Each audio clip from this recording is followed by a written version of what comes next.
Buen día. Buen día con todos.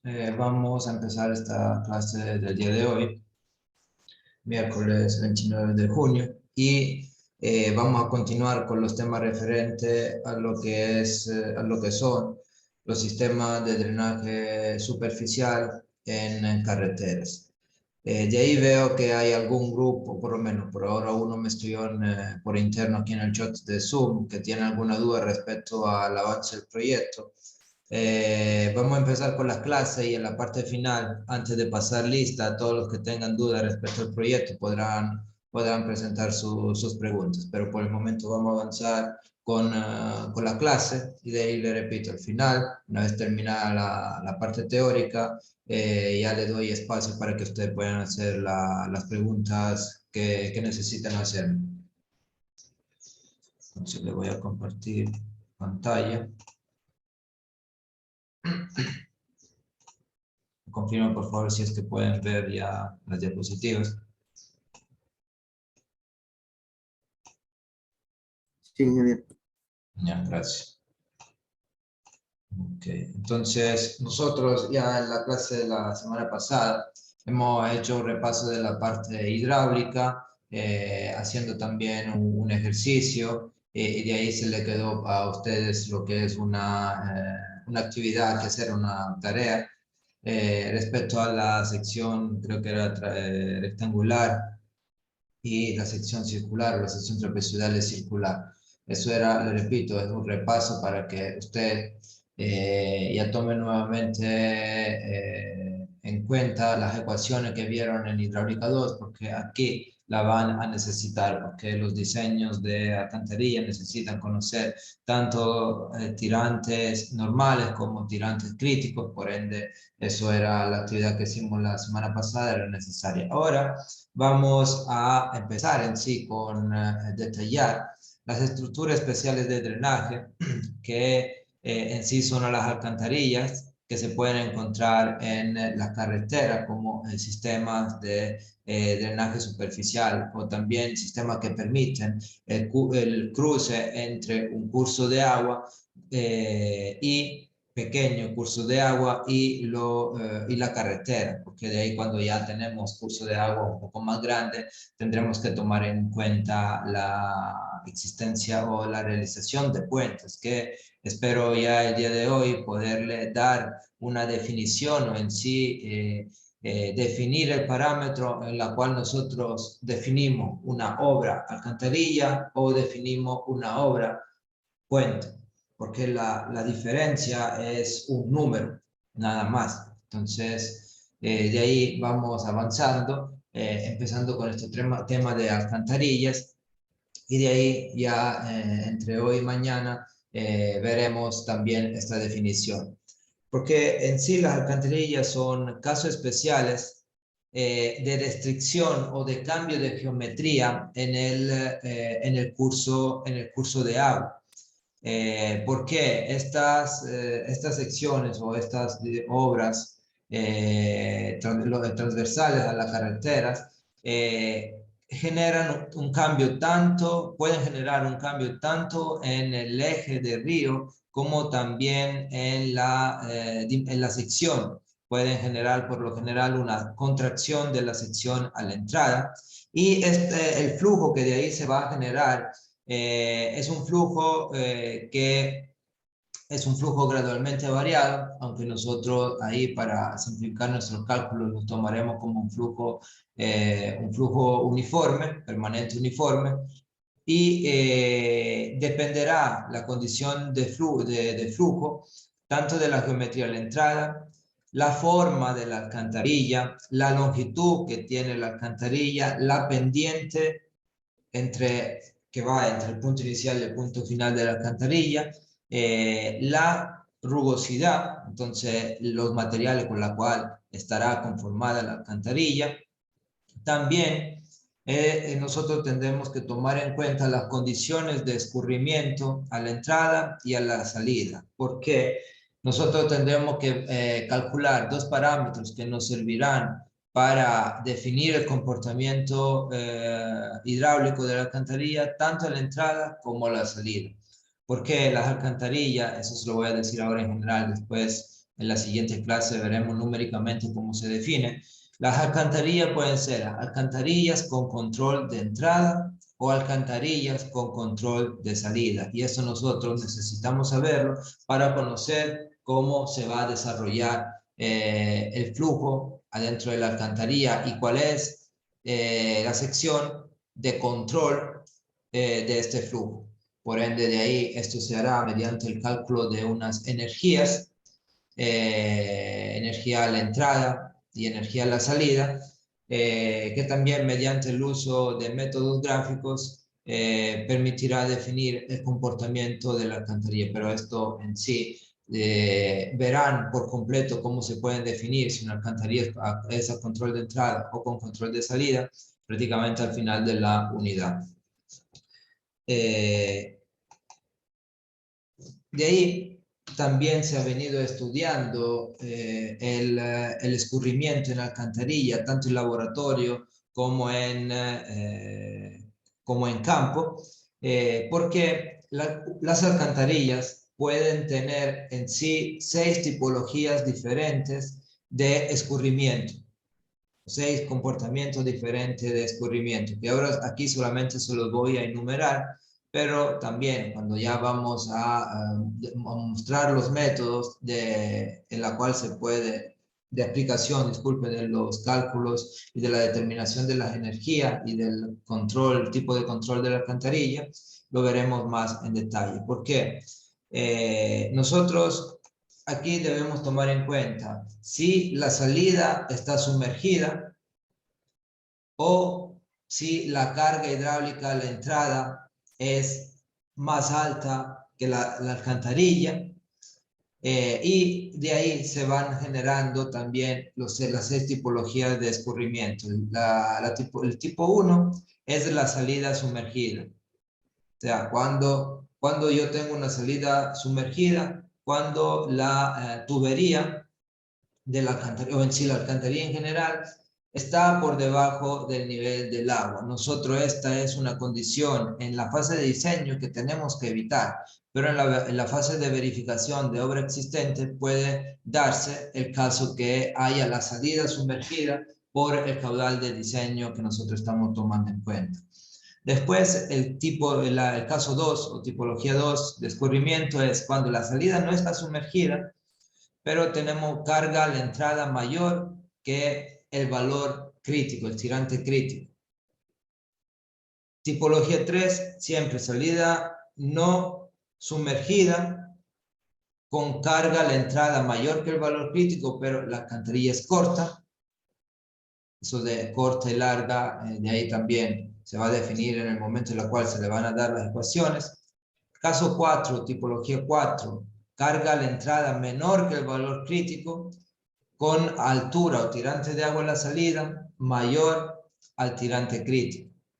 Como pueden ver aquí, que estamos clasificando tipologías en función de altura de agua, dimensiones en altura y longitud de alcantarilla y de los tirantes, tanto normales como críticos.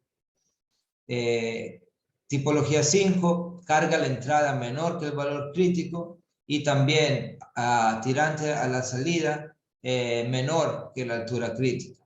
Cuando hay pendiente suave, son pendientes bajas.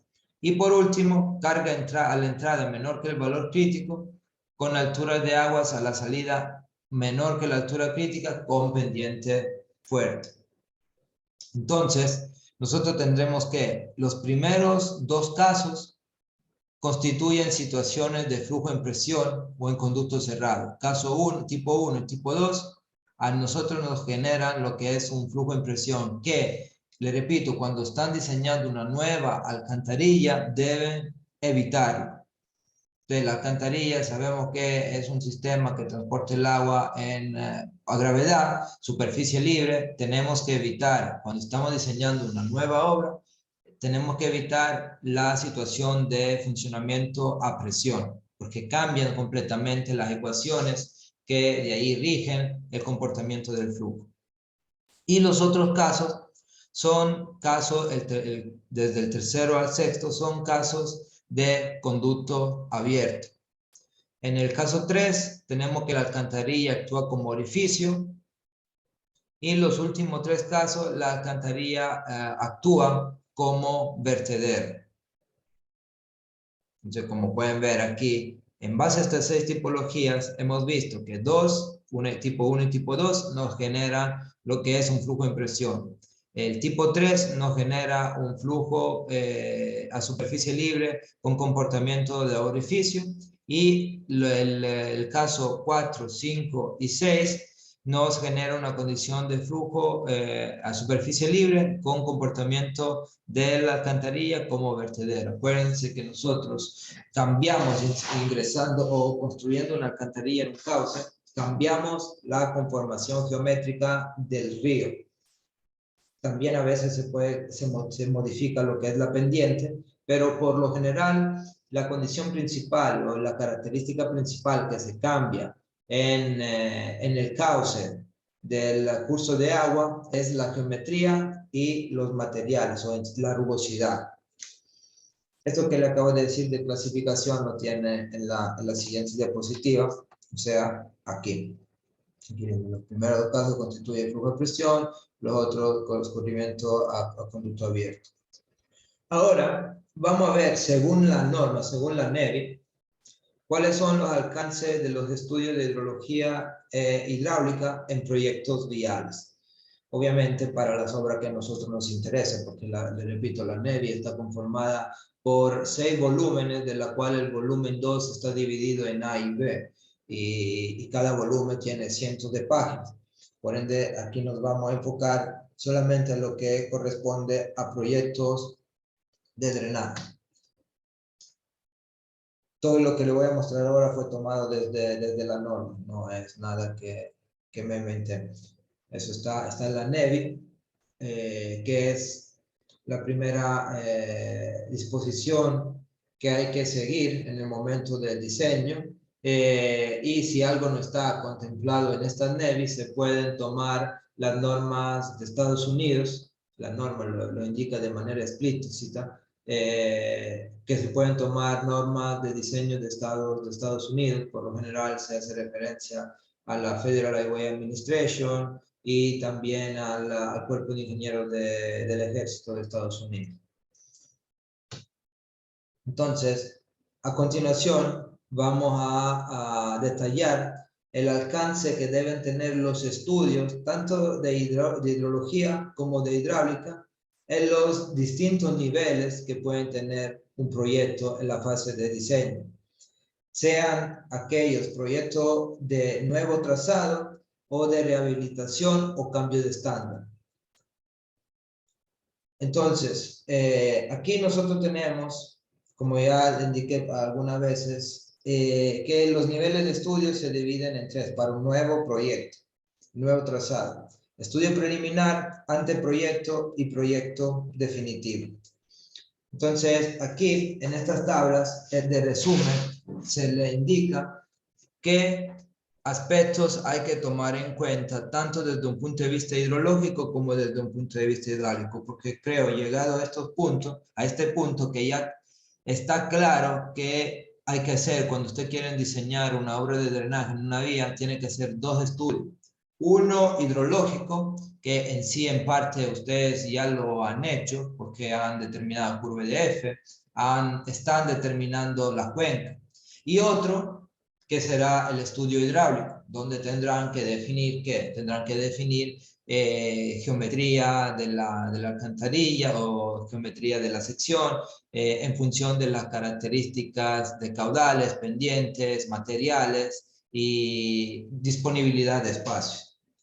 Por ende, la primera cosa que hay que hacer en la fase preliminar referente a los aspectos hidrológicos es seleccionar el periodo de retorno según las características del proyecto y tipo de obra, que creo que ya vamos a lograr el día de hoy a ver la tabla que reportan la NEVI referente a selección de periodo de retorno. Y deberán analizar las rutas propuestas por el diseñador vial, porque ustedes, si no le dan un trazado preliminar, no podrán definir dónde va o no va, dónde hay o no hay, mejor dicho, cruce con ríos. Por ende, de ahí, una vez que le entregan el eje, por lo menos preliminar, no necesita todo el diseño en esta fase, sino el eje, ustedes tendrán que identificar los cauces y por cada sección estimar caudales según la característica hidrológica del área. Y también tendrán que enviar a hacer o recibir un estudio de suelo donde le tendrán que identificar si hay, cuál es el nivel de la napa superficial, o sea, cuál es el nivel freático cuál es el nivel a la cual las aguas subterráneas llegan, que eso también es importante en el momento en el cual se va a realizar la obra. ¿Por qué esto? Esto estaba pasando el otro día en un proyecto. El nivel freático estaba prácticamente a pocos centímetros de la superficie y la empresa que estaba construyendo empezó en seco porque estaba bombeando. Después dejó de bombear y el día siguiente ya tenían toda la zona de excavación inundada. Estaban reclamando que no podían trabajar de esta forma y también la fiscalización le estaba diciendo usted no pueden seguir trabajando de esta forma, tiene que quitar todo ese material y volver a ponerlo porque se contaminó. Entonces de ahí se le pidió a lo que era la empresa de construcción, la constructora, identifique o establezca cuál es su metodología de trabajo para evitar justamente estos tipos de problemas de inundación de la zona de trabajo. Entonces de ahí tuvieron que especificar que tendrán que mantener 2 o 3 bombas, ahora no me acuerdo la cantidad, 2 o 3 bombas prendidas 24/7 hasta terminar los trabajos. Pero si ellos no sabían que ahí, bueno, en sí tenía que ya haberlo planificado porque en los estudios de suelo existía la referencia de la cota del nivel freático, pero al parecer se le apagaron las bombas o las apagaron ellos mismos, pero eso ¿en qué, ¿en qué afectó las obras? Que allá habían puesto una serie de capas de mejoramiento de suelo que tuvieron que sacar y volver a poner. Y esto no se le va a pagar. Por ende, ustedes, si están del lado de la constructora, si ustedes serán, por ejemplo, los ingenieros, los residentes de la constructora, tomen en cuenta esto. Si son los ingenieros, en el momento en el cual le tienen que decir, mire, jefe, tenemos que hacer esto y esto y esto por tal razón. Hay nivel freático, hay que mantener en seco el área donde estamos trabajando. Si en vez están del lado de la fiscalización, tendrán ustedes obviamente que hacerle notar, mire, que se estaba especificado en el proyecto que ahí hay una capa, un cierto nivel freático y ustedes no lo están tomando en cuenta y están afectando lo que es el correcto desarrollo de la obra. También usted podría estar de otro lado todavía, del lado de la supervisión, de la supervisión de obra que viene desde la parte del cliente. Entonces, eso es todavía otra posición en la cual deberán hacerle notar a las dos partes, verán que aquí hay algo que está mal. Entonces, pero siempre hay que conocer estos detalles en la fase de diseño para que en la fase de ejecución no haya ningún problema y no haya pérdida ni de tiempo ni de dinero. Estos son los aspectos hidrológicos.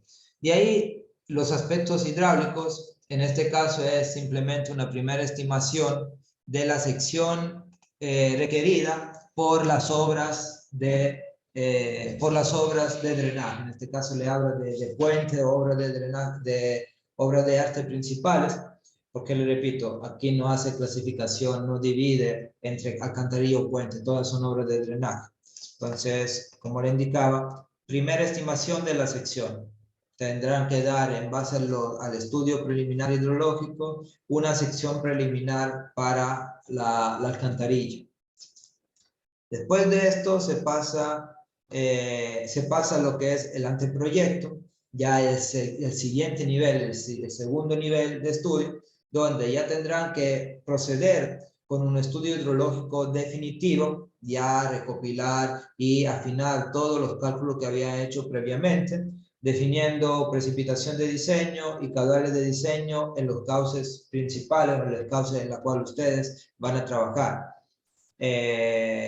Calcular los caudales definitivos de las obras de drenaje, de manera tal que ya estos no vayan a cambiar en la tercera y última etapa, porque aquí en la fase de anteproyecto es donde se definen muchas cosas, porque ya aquí ya no es una fase preliminar. La fase preliminar muchas veces es para verificar si desde un punto de vista técnico y económico una obra podría ser viable. Pero la mayoría de cosas se definen en lo que es el anteproyecto. De ahí, esto era respecto a la hidrología. Respecto a la hidráulica, hay que afinar los cálculos de alturas o de tirantes y velocidades máximas, considerando posibles alternativas de estructuras y estimar también lo que es la posible socavación. Dimensionar todas las obras de artes accesorias a las obras de drenaje y obviamente todo esto dependerá de qué, dependerá de la bondad o de del correcto desarrollo del estudio hidrológico. Acuérdense que todo en el estudio hidráulico, todo a usted dependerá mucho del caudal. Bueno, casi un 90% depende del caudal. Y después obviamente está también la geometría, pero si el caudal está mal, lo que le quiero hacer entender que si el caudal fue determinado mal, ahí van a tener problemas. Pero por lo general, la misma persona que hace, o el mismo grupo de trabajo que hace el estudio hidráulico, es la que ha hecho el estudio hidrológico. En los términos de referencia, pide estudio hidrológico hidráulico, entonces es en única memoria. Y por último, aquí, por último se viene el estudio definitivo, donde hay que definir también en una obra vial, en una vía, además de las alcantarillas, después se tendrán también que diseñar todo lo que son cunetas, pozos y canales interceptores y la red superficial artificial que lleva el agua hacia la red de recolección principal. También, si es necesario, se puede realizar eventuales pruebas de conductividad hidráulica en la zona donde hay evidencia de napa superficial para saber cuál es la permeabilidad del suelo y, si es necesario, también contemplar subdrenes y calcular sus caudales. De ahí, desde un punto de vista en vez hidráulico, hay que hacer el diseño hidráulico y fluvial detallado de puente, establecer cota de socavación, cota de desplante de los estribos del puente y también ya dar por último lo que son los niveles de agua máximo y el nivel del puente, de la capa de rodadura del puente o de la alcantarilla, de la obra de drenaje en general. Hay que hacer los diseños hidráulicos detallados de la alcantarilla, como también de ahí hay que hacer el diseño detallado de todas las características estructurales de la misma. O sea, hay que definir de ahí, sí, cuánta varilla van, con qué paso, de qué diámetro, espesor del hormigón o diámetro de la tubería, y dar ahí planos con escalas pequeñas. Estamos hablando de planos que van desde escala de 1,50 para abajo. Bueno, de ahí hay alguna planimetría en escala 1/100, 1/200, pero de ahí el resto son todos detalles que son necesarios para que la empresa que va a construir no tenga ninguna duda sobre cómo tendrá que realizar la obra. O sea, ellos tendrán, mediante la lectura de sus planos, decir, bueno, aquí tengo que hacer esto, empiezo poniendo tanta varilla, tanto diámetro, tanta distancia, esta es la longitud que debe tener cada una de la varilla, aquí la tengo que conectar y etcétera. Porque de esto, de un buen plano y de un buen nivel de detalle en los planos y de una buena lectura por parte y aplicación por parte de la constructora, de ahí depende el correcto desempeño al final de la obra. Y esto era referente a qué? Esto es referente al diseño del nuevo proyecto, del nuevo trazado. Pero también de ahí está la parte de recuperación de estándar. ¿Qué es la recuperación de estándar? La recuperación de estándar es cuando un elemento o una obra perdió sus características. En sí, si hablamos de carreteras, cuando una carretera ya perdió su nivel de servicio originario y se quiere devolver el mismo nivel de servicio, yo lo tengo que recuperar. Entonces, de ahí ya no hay 3 niveles de estudio, sino hay solamente 2. El estudio preliminar y la fase de ingeniería básica y estudio definitivo. Ya como pueden ver, aquí se acorpó, se unió, unificó lo que era la segunda y la tercera etapa. Entonces, de ahí en la parte preliminar habrá en la fase de recuperación de estándar, seleccionar el periodo de retorno y realizar un diagnóstico de todos los antecedentes, porque en este caso ya la obra existe. No la estamos haciendo nueva, es una obra existente que queremos recuperar. Entonces, hay que analizar los antecedentes de la obra existente, como también ubicarla. Tenemos que saber dónde están. Y esto desde un punto de vista hidrológico. Desde un punto de vista hidráulico, tenemos que ir a medir y entonces conocer toda la característica de la obra y también detectar qué problemas ha habido para la pérdida de estándar y ver cuáles son las causas, porque usted un problema no lo van a resolver si antes no determinan cuál es la causa. Es imposible resolver un problema si no sabe por qué se da este problema. Y por último, como nivel de estudio, tenemos, como le indicaba, la fase de ingeniería básica de estudio definitivo, donde ahí sí se determina, desde el punto de vista hidrológico, determinamos caudales según el periodo de retorno, se determinan también los caudales para todo tipo de obras, tanto principales como menores o accesorias, y se pasa a la verificación hidráulica de las obras de drenaje. ¿Por qué verificación y no diseño? Porque yo ya tengo obras existentes. Entonces, primero tengo que verificar desde un punto de vista hidráulico en función del periodo de retorno y del caudal establecido en el anterior, en la fase hidrológica, de estudio hidrológico, y de ahí ya voy a evidenciar o verificar cuáles son los problemas, tanto como sección geométrica, como socavación o problemas de protección del cauce que no se habían tomado en cuenta en el anterior proyecto. Como pueden ver aquí, entonces se trata de una verificación de algo existente para después proporcionar o introducir mejoras que me permitan recuperar el estándar que tenía en el proyecto originario el sistema de drenaje y en conjunto, viéndolo desde un conjunto general, la vía. Y por último tenemos la fase de cambio de estándar. Cuando yo quiero mejorar, lo anterior era recuperar algo que se había deteriorado. Aquí lo que quiero hacer, algo que sí tiene el estándar por la cual fue diseñado, pero quiero cambiarlo. Puede ser, por lo general, es mejorarlo.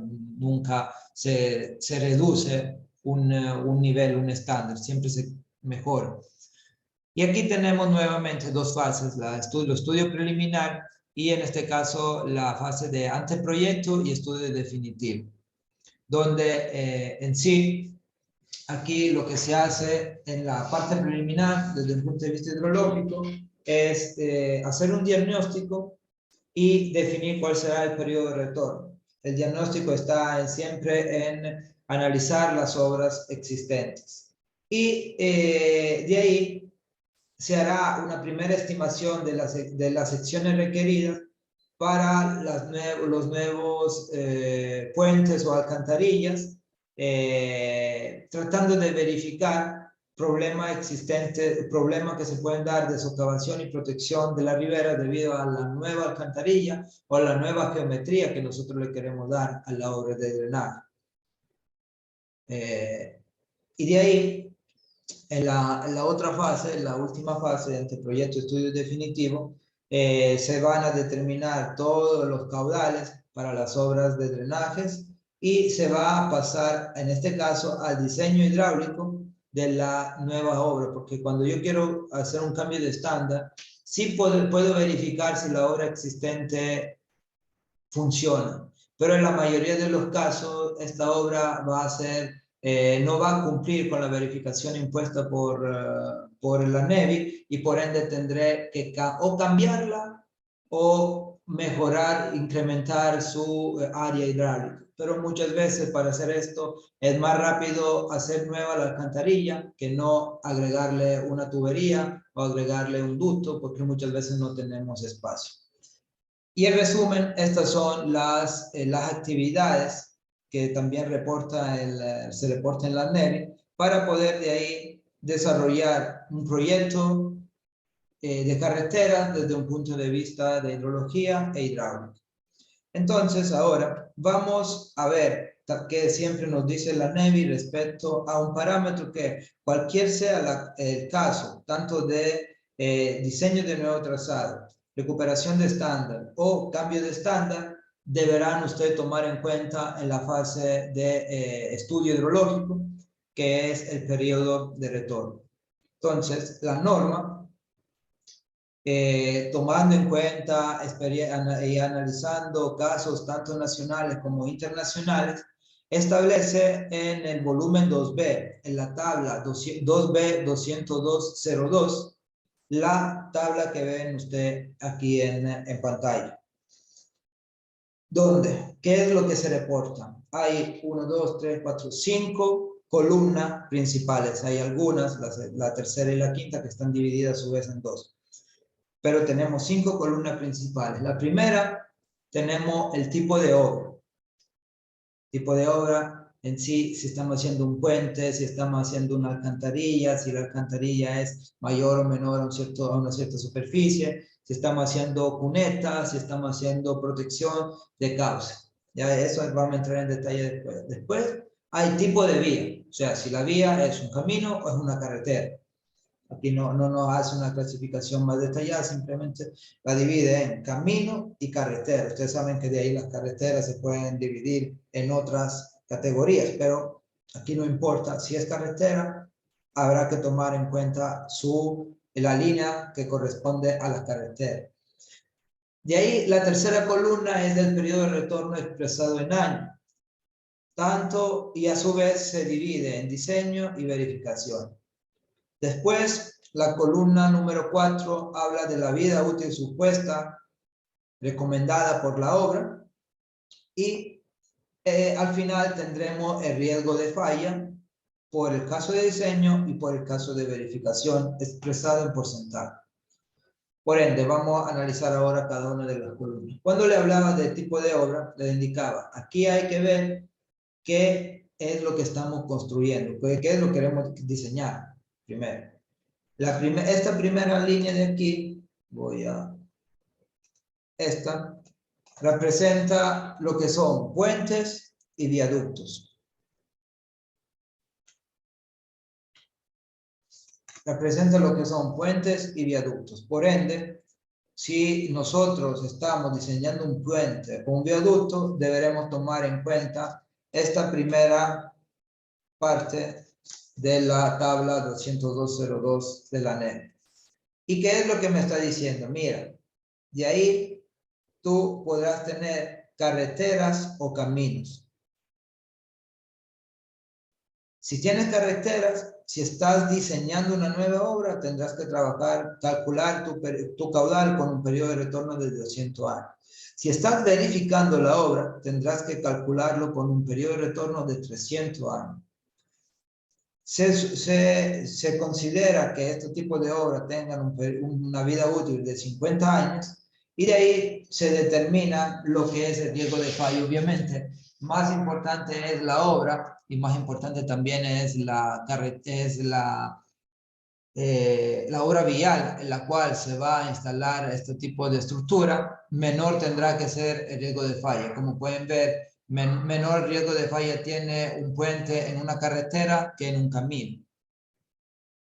Después se viene a la parte que en sí a nosotros nos interesa más, la parte de alcantarillas, donde aquí tenemos dos líneas distintas. Una es para alcantarillas con superficie de la sección mayor a 2 metros cuadrados o con altura de terraplén mayor a 10 metros. Y entonces de ahí tendremos que si estamos diseñando la alcantarilla en una carretera, trabajaremos con un periodo de retorno de 100 años, mientras que si estamos verificando la alcantarilla en carretera, el caudal se calcula con 150 años periodo de retorno, mientras que para camino los valores son menores, como era también para el caso de puentes, 50 años para diseño, el periodo de retorno, y 100 años para verificación en caminos. Y obviamente ahí van a corresponder la vida útil, que para alcantarilla en carretera tendrá que ser de 50 años y para alcantarillas en caminos de 30 años. Eso pero en el caso 1, con una superficie mayor a 2 metros cuadrados de sección, supongamos que esta sea nuestra alcantarilla, puede ser de 2 ductos, si la suma de esta superficie, este y este, es mayor a 2 metros cuadrados, ahí nosotros tendremos que usar esta información de acá. En el caso de la superficie sea menor a 2 metros cuadrados, que sí puede existir el caso, tendremos nosotros que diseñar alcantarillas en carretera con 50 años periodo de retorno y en camino con 25. Mientras si estamos verificando obra existente, se tendrá que hacer esta verificación con un periodo de retorno de 100 años para alcantarillas en carreteras con superficie menor a 2 metros cuadrados o 50 años para caminos. Por último, aquí tenemos drenaje de plataforma, pero en sí a nosotros en este momento lo que nos interesa son las alcantarillas, pero el drenaje de plataforma estamos hablando de diseño de cunetas. Entonces las cunetas en carretera se diseñan por periodo de retorno de 10 años y en camino para periodo de retorno de 5 años. Y si la quiero verificar, porque ya son existentes, 25 años periodo de retorno en carretera, 10 años en caminos. Por ende, desde hoy en adelante, ustedes ya saben dónde encontrar, si alguien le pregunta, porque yo no le pido que se aprendan de memoria esto, pero sí deben saber dónde ir a buscarlo en el momento en el cual lo necesitan. ¿Por qué? Porque con estos valores nosotros trabajaremos lo que queda del primer parcial. Entonces, alcantarillas, le repito, la clasificación aquí se divide en dos, porque si la área es mayor a 2 metros cuadrados, tendremos un cierto periodo de retorno, tanto en la fase de diseño como en la fase de verificación. Si es menor a 2 metros cuadrados, tendremos otros valores que son menores, porque pueden entender que la importancia o la dimensión de la obra es menor. Listo. ¿Alguna duda hasta el momento respecto a lo que hemos visto?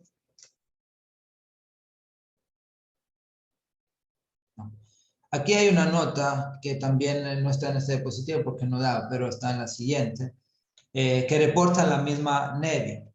Porque la NEVI indican que en aquellas obras de grandes dimensiones cuya falla ante eventual evento extraordinario puede involucrar el colapso de toda la estructura vial, poniendo en peligro usuario y también puede generar daños considerables a la zona aledaña, el consultor en esta situación podrá considerar un mayor periodo de retorno respecto a lo que está establecido en la norma, porque lo que vemos nosotros en la norma son los mínimos recomendados.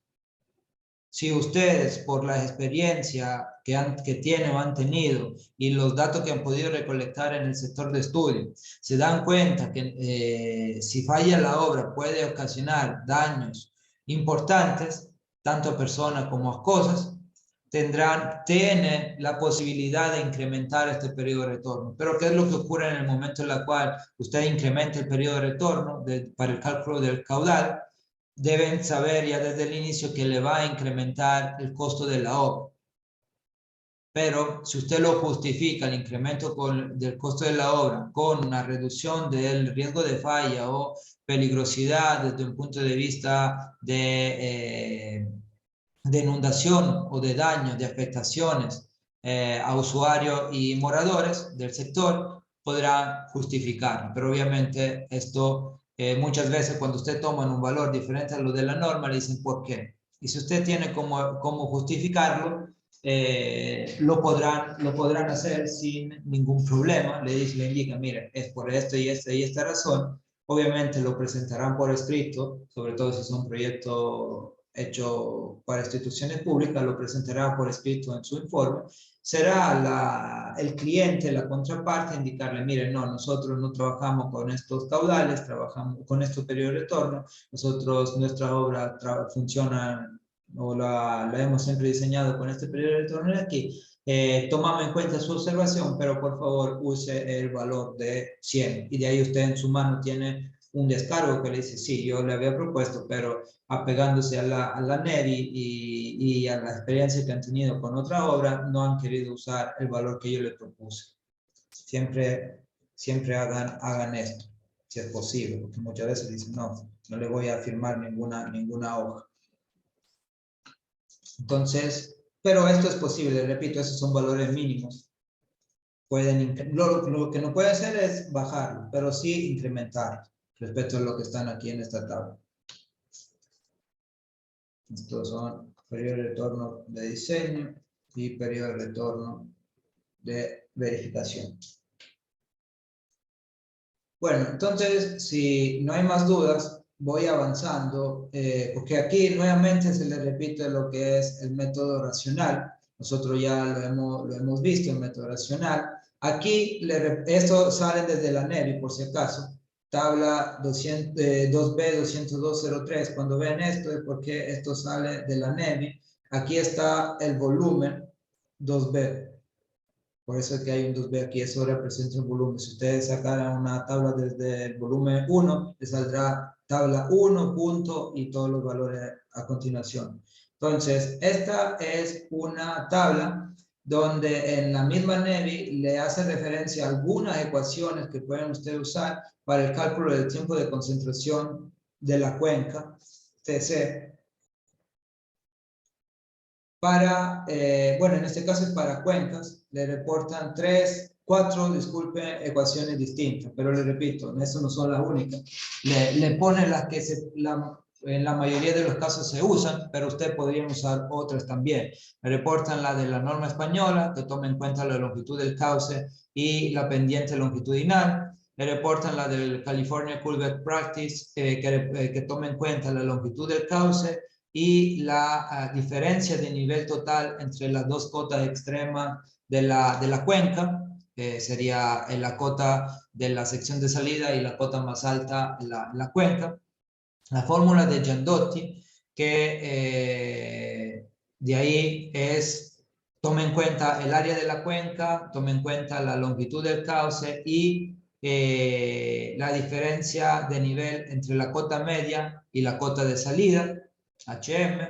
Y por último, el método, la ecuación del Soil Conservation Service tomará en cuenta en este caso la longitud del cauce, la gradiente longitudinal del cauce y el número de curva. Esto es para cuencas, mientras que cuando cuencas naturales o seminaturales. De ahí, cuando están en zonas bastante llanas, usted podrán utilizar alguna de estas 3 ecuaciones, aunque son un poco más complejas de la anterior de usar, la de la Federal Aviation Agency, que fue escrita para aeropuertos, la de ISA, que fue realizada en el laboratorio, y la de Morgan y Leslie, que fue desarrollada estudiando flujo superficial en el campo, in situ. Y obviamente de ahí también la norma le dice, mira, en la tabla 202.05, los coeficientes de escorrentías que podrías usar para este tipo de terreno son estos de aquí. Obviamente son, como pueden ver, muy pocos. Y yo les recomiendo siempre que vayan ustedes a buscar en libros, porque eso, los libros sí son válida referencia de poner en una memoria de cálculo en el informe, porque muchas veces hay detalles que en la norma no están, porque esa es la tablita que me reporta la norma con 1, 2, 3, 4, 5, 6 tipos de suelos, 6 tipos de terrenos. Sabemos que yo puedo encontrar mucha más variabilidad de tipo de terreno, y entonces sí, en el caso de ustedes estén en esta condición, pueden usar estos valores, pero les recomiendo ir en un libro de hidrología, y de ahí le van a aparecer muchos más valores, tanto por el coeficiente de escorrentía, si van a usar el método racional, como por el número de curva, si van a emplear el método del Soil Conservation Service. Entonces, de ahí también ya aquí empieza la parte del drenaje transversal en sí de la carretera, ya ingresando en todos los detalles referentes a las alcantarillas o al drenaje. Aquí en general es drenaje transversal de carreteras. Obviamente aquí tenemos que son o alcantarillas o puentes, no hay de otro. Y justamente en esta diapositiva, aunque no se note, está la forma de poder clasificar según la NEVI, porque eso fue tomado de la NEVI, un puente, o definir cuando una obra de drenaje transversal es un puente y cuando es una alcantarilla. Porque en sí los dos, tanto que sea puente como alcantarilla, son obras de drenaje transversal y tienen la misma función, o sea, proporcionar un medio para que el agua superficial que escurre en un cauce natural o artificial, porque también pueden existir canales artificiales que pasan por debajo de la carretera. Ejemplo, los canales que transportan el agua hacia las zonas de la provincia de Santa Elena y Manabí, que salen desde Chongón, desde la presa, la embalse de Chongón, en determinados puntos pasan por debajo de la vía, de la carretera que conocemos como Vía La Costa. Y ahí igual se tuvo que construir un puente o una alcantarilla, dependiendo de la dimensión o la longitud o el ancho que tiene el canal que pasa por debajo, tanto que sea natural o que sea artificial. Y aquí está en el segundo párrafo. Se entiende por alcantarilla una estructura cuya luz mayor que se mida de manera paralela al eje de la carretera sea de hasta 6 metros. Entonces, si yo tengo una obra de drenaje transversal cuya luz, ojo con eso, cuya luz mayor es mayor a los 6 metros, entonces yo de ahí tendré una alcantarilla. En el momento en el cual esta luz se pasa de los 6 metros, la luz del elemento se pasa de los 6 metros, yo tendré un puente. A ver, para ser más claro, yo puedo tener un ducto o vamos a definirlo, obra de drenaje transversal, que está conformado, en este caso, por 3 cajones, podrían haber sido 3 tuberías. Vamos a suponer que cada uno tiene un ancho de 5 metros, 5, 5 y 5. El ancho total, ¿cuánto es igual? Es 15. Este es definido puente, es definido alcantarilla.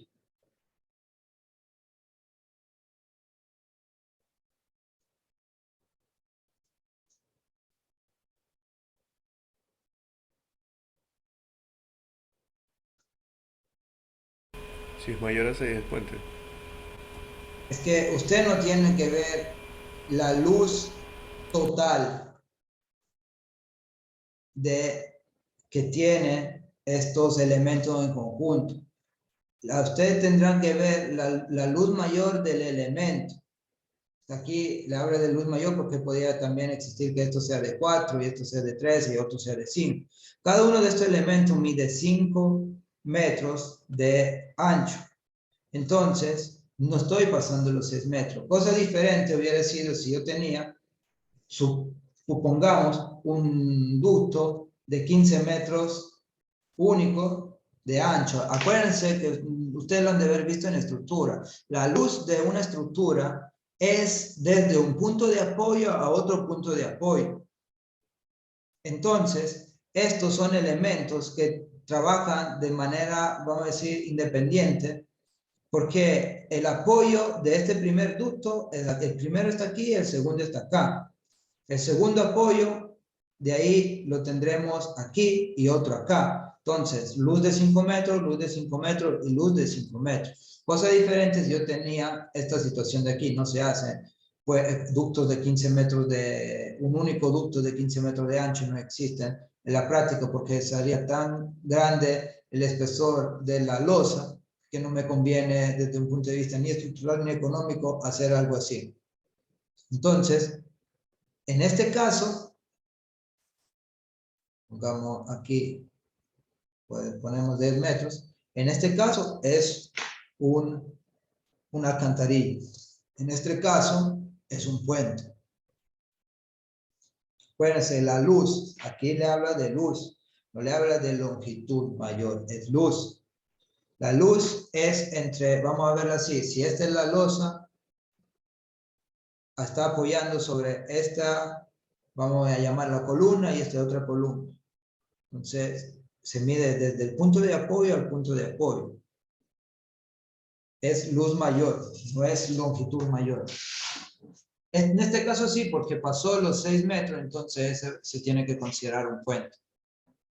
Que por ejemplo esta, seguro mide, ustedes lo ven así, es que se ve en la imagen, esto mide seguro más de 6 metros, pero esto sigue siendo una alcantarilla, porque está conformado por tuberías, de aquí no sé qué diámetro tendrán, pero ojo, al estar alrededor del 1,5 metros, 2 metros de diámetro, y entonces de ahí cada uno tiene 2 metros. No tengo que ver la suma de las luces, sino la luz mayor. Ojo con esto. Así lo define la NEP. Si no, en práctica, casi todas las alcantarillas que tenemos, en la mayoría de los casos, serían puentes y no serían alcantarillas. Entonces, es la luz de cada elemento. ¿Por qué? Ya como veremos más adelante, las alcantarillas pueden ser o formadas por tuberías o por ductos. Las tuberías tienen sección circular, a veces semicircular, dependiendo si son de metal, a veces viene una forma media un ovaloide, y de ahí los ductos cajones son formados por secciones que pueden ser tanto cuadradas como rectangulares. Pero de ahí hay que analizar la luz mayor que tiene los elementos que conforman el ducto. Si hay un ducto múltiple, entonces habría que buscar la longitud máxima entre los elementos que conforman el ducto múltiple. Por lo general, se suelen usar elementos de la misma dimensión. Si son tuberías, por lo general pueden estar tranquilos porque si viene con tubería ya saben que va a ser una alcantarilla. ¿Por qué? Porque no existen tuberías de diámetro de 6 metros. Si logran llegar a los 2 metros, 2 metros y medio, ya es mucho, tubería en hormigón. Entonces, de ahí, una cosa muy importante para las alcantarillas, como toda obra hidráulica, es la ubicación, además de la alineación y del gradiente de la alcantarilla. O sea, aquí estamos hablando de ubicación, alineación y pendiente de la alcantarilla. ¿Por qué? De estos tres condiciones, 3 parámetros, ubicación, alineación y pendiente, depende su comportamiento hidráulico. También dependerá sus costos de construcción, porque de ahí depende la longitud de la alcantarilla y la dimensión de la alcantarilla y también el mantenimiento.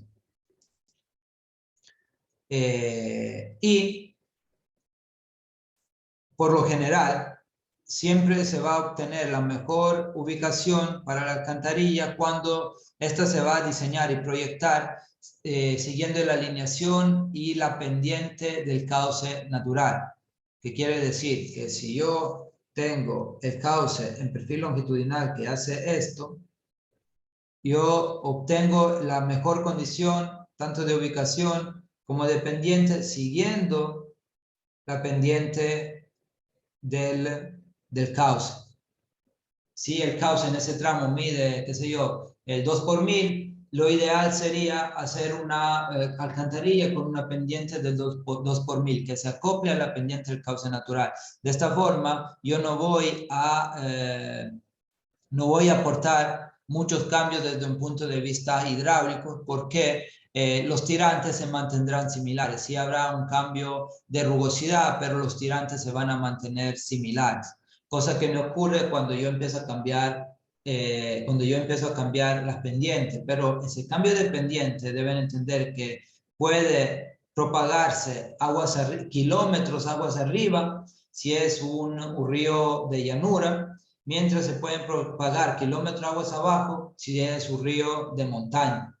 Entonces tengo que tener mucho cuidado en el momento en el cual voy a cambiar pendiente, porque sí, a veces tengo que cambiar la pendiente porque por razones técnicas, pero eso tendré que tomarlo en cuenta en la fase de estudio tanto de socavación como de cambio en el comportamiento de régimen de flujo. Y también hay que tomar en cuenta desde un punto de vista de alineación que si el río hace este recorrido en planta, lo ideal sería seguir también con la alcantarilla en planta el mismo eje del río. ¿Por qué? Porque al rato que yo voy a seguir la misma pendiente y la misma longitud o el mismo eje de río, no estoy cambiando estos dos parámetros, pero al rato que me va a tocar modificar tanto pendiente o eje, lo que estoy haciendo es acortar o aumentar longitud del cauce. Y entonces de ahí voy a cambiar toda una serie de parámetros, pendiente, velocidades, que pueden afectar el río y la estructura. Y aquí está justamente el tema referente a la ubicación en planta, porque se presentan 4 casos generales y desde el punto de vista económico, el reemplazo de la ubicación natural del cauce por otra normal o casi normal al eje del camino puede implicar una disminución del largo del conducto, y entonces una disminución del costo, pero de otro lado puede acondicionar lo que es el cauce y el comportamiento hidráulico. Estos son jalo de un lado, pero de ahí me va a faltar algo del otro. Hay que encontrar el balance ideal, tanto económico como hidráulico, para poder trabajar. Y por lo general, también un criterio que se suele emplear en la ingeniería es ubicar tanto un puente como una alcantarilla o cualquier tipo de obra que atraviese un cauce de la forma más perpendicular posible al eje del cauce mismo. Supongamos que esto es el eje del río.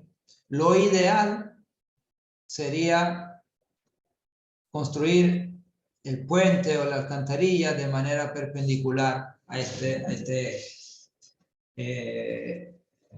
Esto primero porque me da la alcantarilla con la menor longitud.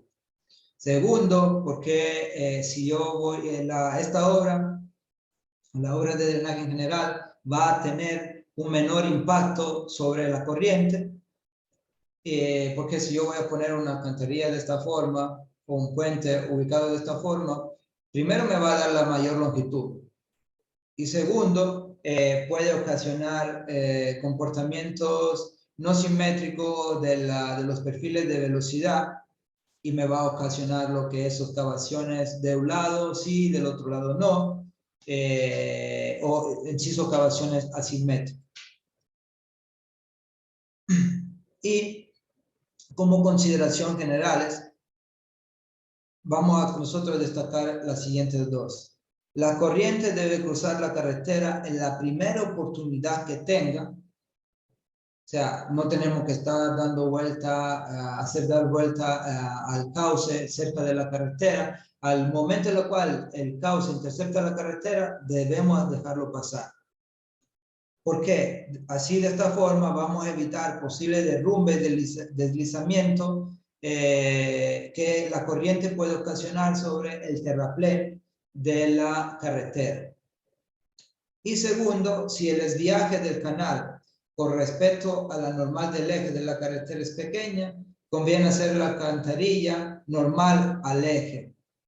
Mientras si es grande este desviaje, convendrá reducir y entonces inclinar un poco la alcantarilla respecto al eje del río. Pero estos son casos que son criterios que se dan, pero caso a caso tendrán que ser estudiados de manera individual. Porque aquí están los 4 casos que se presentan o las distintas soluciones que podrían darse en el momento en el cual hay un fuerte desviaje de la alcantarilla respecto al cauce, que está establecido, estos casos están establecidos en la norma, como pueden ver la figura de la 2B20203, que también esta figura sale desde la norma. Entonces aquí tenemos los 4 casos que vamos a describir a continuación. El caso 1 es esto. Entonces esto es el cauce el de entrada y esto es el cauce a la salida. Cauce natural a la salida, cauce natural a la entrada. Una opción que yo tendría es conservar tanto la entrada como la salida. Y esta solución da la longitud máxima de alcantarilla. Y también el costo mayor. ¿Hay alcantarillas que están hechas así? Sí hay. Pero me da el costo mayor y también no tengo la perpendicularidad, no está en la alcantarilla perpendicular al eje de la carretera. El segundo caso es esto. Mantengo la entrada y desplazo la salida para tener una alcantarilla casi normal. Como pueden ver, no es normal, no es el ángulo a 90 grados, pero es casi a 90 grados respecto al eje de la carretera. Pero como en este caso se ha alargado la línea de flujo, porque antes el cauce natural hacía esto, ahora da esta vuelta adicional, entonces incrementé la longitud de recorrido del flujo. ¿Qué es lo que está ocurriendo? Como esta cota y esta cota se mantienen la misma, he reducido la pendiente. Okay. Desnivel dividido longitud me da una pendiente. Si incremento la longitud manteniendo el desnivel igual, estoy reduciendo la pendiente. Entonces, debo de tomar en cuenta esto en el momento en el cual se hacen los cálculos hidráulicos para ver cómo este cambio de pendiente va a afectar lo que es el comportamiento del cauce, tanto aguas arriba como aguas abajo, como en el alcantarilla. Y hay que tomar en cuenta también estructura de entrada y de salida para minimizar los cambios abruptos de dirección que podrían afectar lo que es el terraplén. Aquí yo lo que hago es proteger el terraplén con obras de entrada y obras de salida. Por lo general son muros de alma. Ya más adelante veremos cuáles son.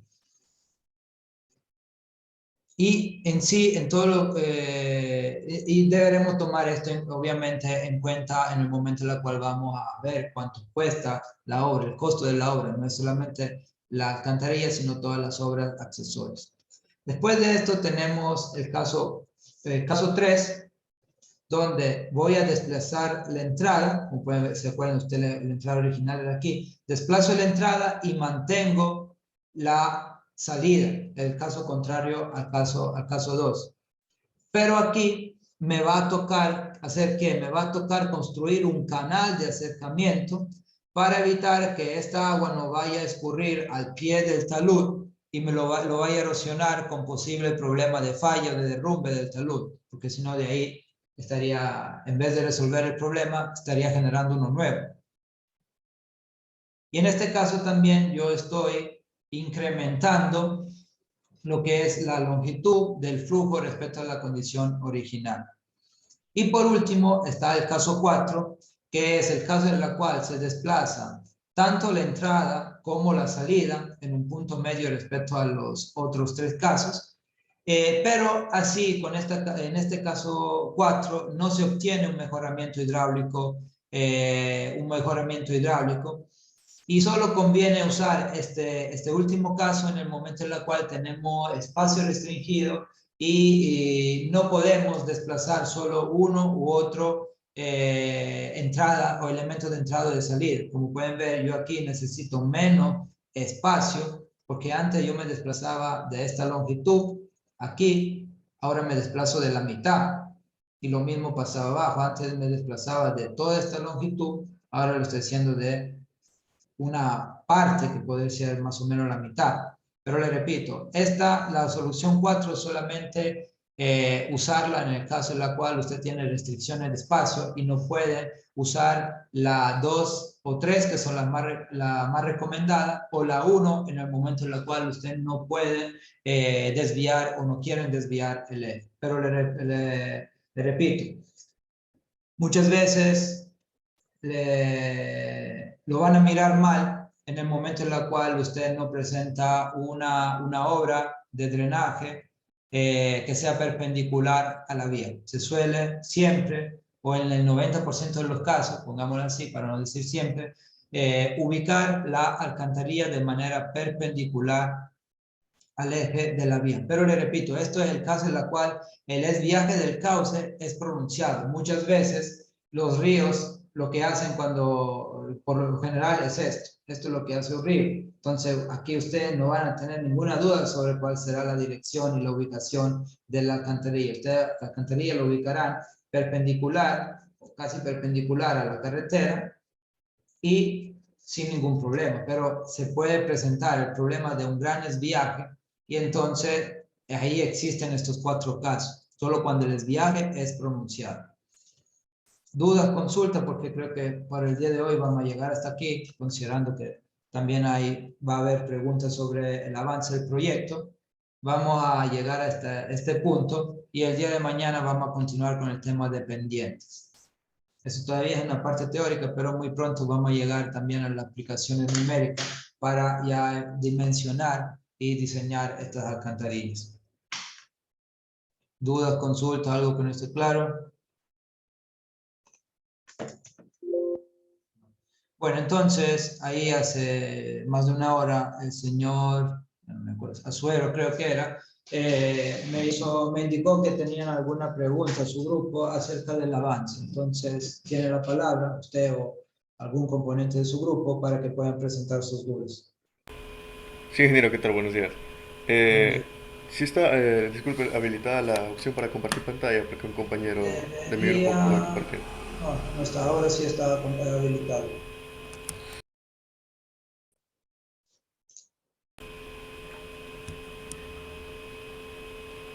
Me parece que el compañero Bermeo va eso. ¿Cómo está, ingeniero? Buenos días. Muy bien. A ver, Aquí listo. nosotros, bueno, yo uní las dos cartas topográficas para igual utilizar. Nuestra alcantarilla está la 10 más 985 está aquí, ¿ya? Ya. Nuestra duda era que aquí no tenemos un río como tal para delimitar la cuenca. Donde, o sea, ahí no tiene río, pero han ido a buscar en los mapas en otros, los mapas que están publicados, obviamente si eso está disponible. No, es que ustedes eran los que tienen el mapa en zona no, en una zona no, ¿cómo se dice? En área restringida, si no me equivoco. Este grupo tenía el mapa en área restringida. Ya, descargamos unas del Triunfo, pero nos salen estas de aquí, esta sería la alcantarilla, este punto de aquí, que está georreferenciado, la alcantarilla, y aquí curvas de nivel, y estos serían los ríos que nos salen. en lo que Ya. pudimos cargar. Ah, está bien. Y también han logrado poner estos mapas y su punto sobre un mapa satelital para verificar la condición. Ok. O sea, trate, Eso no. es que eso, o sea, en los mapas satelitales son útiles también para ver si hay o no hay o hasta dónde llega un determinado río. Yo le recomiendo hacer esto, por ejemplo, ubicarse algún punto en el QGIS que le haga referencia a la sección donde va ubicada la alcantarilla, y después en el QGIS verificar cargando, por ejemplo, los mapas, o si quieren lo pueden hacer directamente de Google Earth, no hay ningún problema.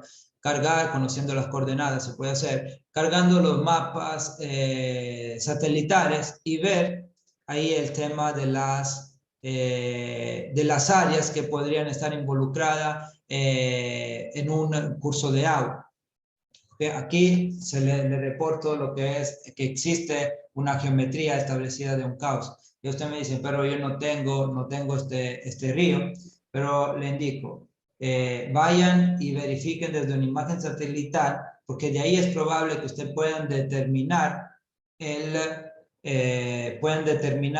la presencia o menos de un curso de agua. Y por eso mismo que le estoy haciendo trabajar con estos datos, porque estos datos son los que le van a dar a la mano para que usted pueda trabajar y lo que tendrán disponible en un proyecto real. Y eso es un problema real que ustedes se van a enfrentar si van a trabajar en eso. O sea, yo tengo este mapa, pero el mapa me parece que no me da toda la información. ¿Qué hago? Entonces tiene que estar buscando. La primera cosa que tiene que hacer, y por lo general yo lo hago siempre, es cargar los dos mapas juntos, o sea, tanto mapa del IGM como imagen satelital, y ver si tengo coincidencia de las cosas.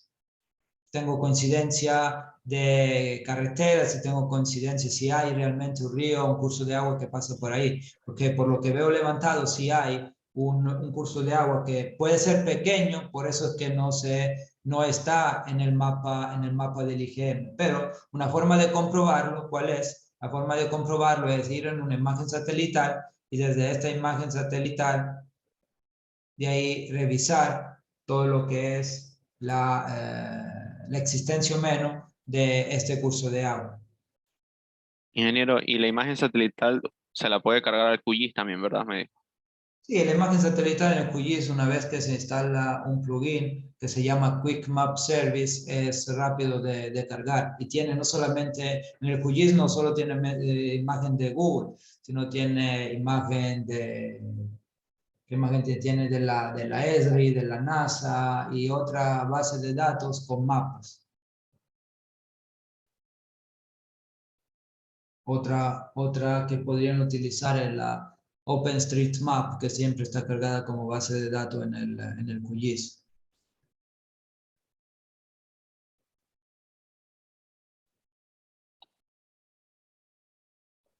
De ahí no sé si alguien más tiene duda.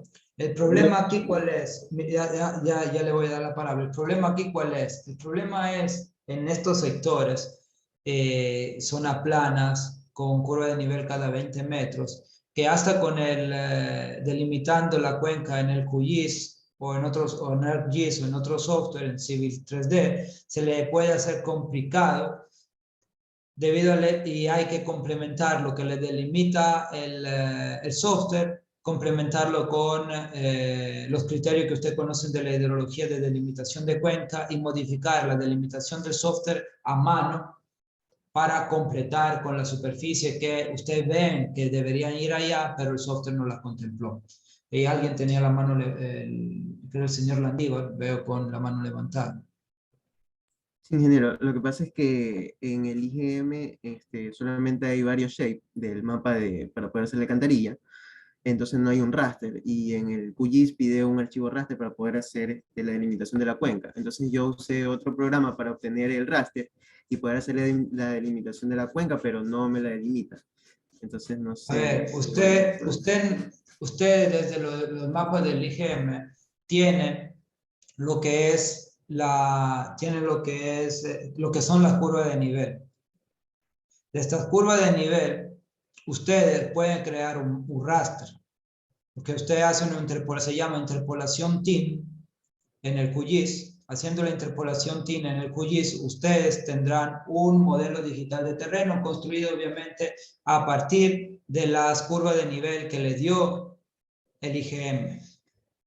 Por ende, haciendo esto, ustedes lograrán determinar el raster que necesitan para la delimitación de la cuenca. Pero le repito, debido al hecho que están en zona plana o más o menos plana, muchas veces el QGIS le da resultados, o el ArcGIS o el que sea, le da resultados que pueden variar bastante de la realidad. Entonces, habrá una parte delimitada de la cuenca y otra parte que tiene una forma rara que tendrán que ajustar ustedes a mano, modificar esa delimitación a mano.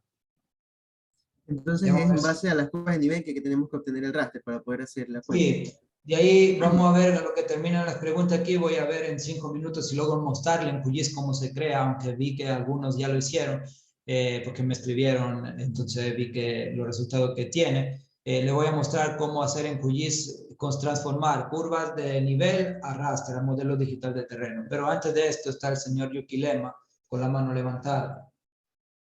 Buenos días, ingeniero.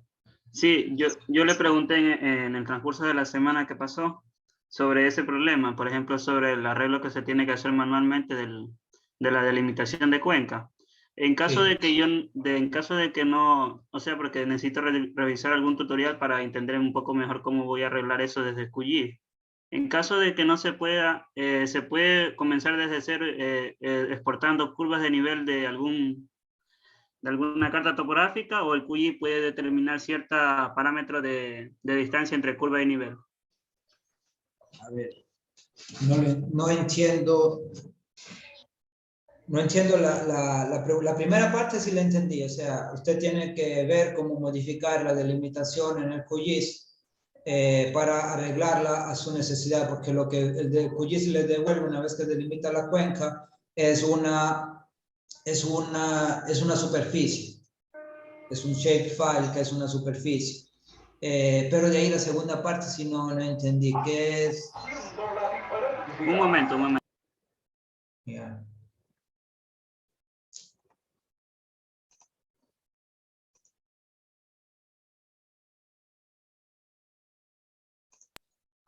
Lo que pasa es que entendí que como la zona es muy plana, entonces desde el QGIS se puede realizar algún tipo de indicarle que sea cada cierto metro las curvas de nivel, y así tener ya una mejor definición de la cuenca.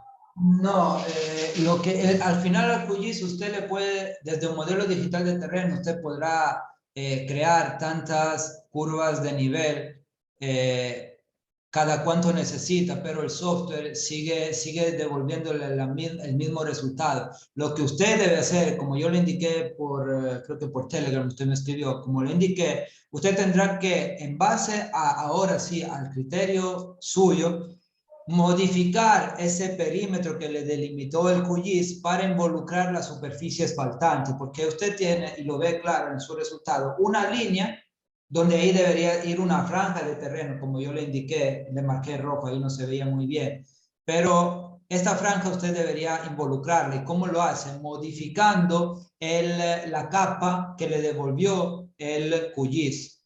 Y ya le voy a mostrar cómo pueden modificar una capa en el QGIS. Por ejemplo, usted tiene una capa, un polígono, que es lo que le devuelve el QGIS una vez que delimita una cuenca. Entonces vamos aquí, tengo el QGIS abierto para mostrar. Tengo una consulta. Disculpe la interrupción. Era sobre el deber. No sé si pueda compartir pantalla. Sí, puede compartir. Después le doy la palabra a la señorita Campos, que ve con la mano levantada.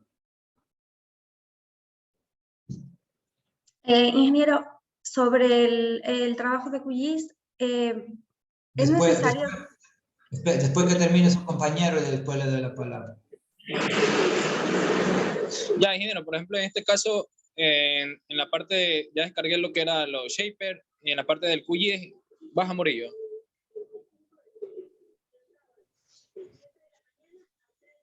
Ya ahí se debe colocar las coordenadas que corresponden a nuestro ¿cómo se llama? El sistema de referencia, pero está bien. Ya, eso se le coordenó en la parte final, Murillo. Ya, en esa parte, por ejemplo, ahí ya tenemos todo referenciado y nos sale cuánto es el área total, pero en la parte de lo que corresponde a nuestra cota, lo que sería en este caso 12.000 más 350, nos sale, no nos corta directamente lo que sería el flujo de agua, sino nos corta a un lado del flujo de agua. Entonces, ahí no se puede ver, pero en sí nosotros tomamos de referencia, como quien diría, la mitad entre la cota 80 y la cota 90 para hacer el corte de agua y hacer lo que es el área de la aportación. Sí, está bien. Hay veces en la cual, repito, nosotros tenemos mapa a escala unas 50.000. Quiere decir que 1 centímetro en el mapa son 50 metros en el terreno natural. Los cauces en la cual ustedes están trabajando son de 10 metros de ancho, 5 metros de ancho. Entonces, lo que ocurre es que ni siquiera en la curva de nivel estos se pueden ver. Por ende, habrá casos en los cuales no le corta justo en el punto que usted pensaría que le va a cortar, si no le corta un poco más adelante, un poco más atrás, arriba o abajo, pero ustedes de ahí pueden ajustar la superficie que le devuelve para de ahí poder obtener lo que es ubicarse en el punto real. Entonces yo creo que lo que ustedes han hecho estaría bien, aunque esa delimitación usted la han hecho a mano en el QGIS, no la han hecho de manera automática, semiautomática, sino de lo que puedo ver desde acá. Sí, o sea, en el QI está realizado eso. Se hizo por medio de lo que es primero se importó la curva de nivel, de ahí se referenció lo que es la alcantarilla, como se puede observar, de ahí se colocó la cota y de ahí se dibujó lo que sería ya el área de la aportación. Pero el área de aportación la dibujaron ustedes, esa no se la devolvió el QGIS en automático. No, claro, o sea, el área nosotros lo dibujamos, pero ya el QI nos bota cuánto es el área y el perímetro de esa área de aportación, como está ahí. Igual yo ahí le estaba pidiendo que hagan el intento de delimitarlo con el QGIS en automático, porque eso no es una delimitación automática, eso es, ustedes se pusieron ahí y empezaron a trazar el polígono. Pero le había pedido, o sea, esto estaría bien en el caso en el cual el QGIS no le devuelve una superficie de manera correcta. Pero deberían haber empleado lo que es el QGIS para delimitar la cuenca con sus algoritmos de delimitación de cuenca en QGIS.